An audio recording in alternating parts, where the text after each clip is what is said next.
I'm running for DC Bar President-elect because I have the experience and skills to do an excellent job and to serve the members well. During my over 2 decades of active participation in the DC legal community, I was fortunate to work alongside and be mentored by some of DC's most respected legal legends and visionaries. Their leadership and dedication to improving the legal system and supporting our members has been inspiring, and I'm excited about this opportunity to contribute my talents and experience.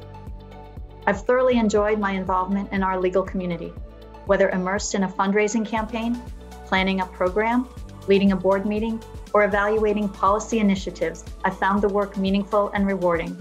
Most of all, I have enjoyed the collegiality of our bar and have made cherished, lifelong friendships.